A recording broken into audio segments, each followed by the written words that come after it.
Hello everyone, my name is Brian Alderman and welcome to my course, Planning for Microsoft 365 Windows 10 Deployment. I am a Microsoft MVP. I'm also an MCT, a Microsoft Certified Trainer, for 23 consecutive years, so lots of training under my belt. I'm an author of 4 published Microsoft technology books. I speak at several SharePoint and Microsoft 365 conferences around the world, and I'm a trainer and consultant at my own company called MicroTechPoint.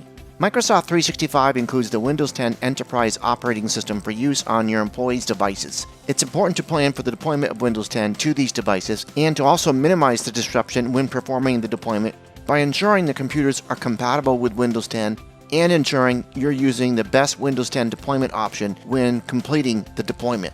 After completing deployment, you'll want to make sure to take advantage of the several Windows 10 security features to enforce legitimate logins, information protection, and prevent issues like malware.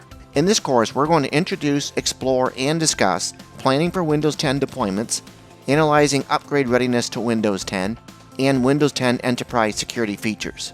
By the end of the course, you'll know what needs to be carefully considered to successfully plan for deploying, managing, and securing Windows 10 computers used by your employees to access your Microsoft 365 content.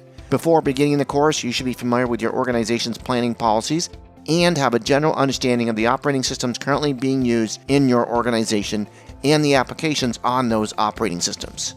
I hope you'll join me on this journey to learn about Windows 10 deployment considerations with my Planning for Microsoft 365 Windows 10 Deployment course available here at Pluralsight.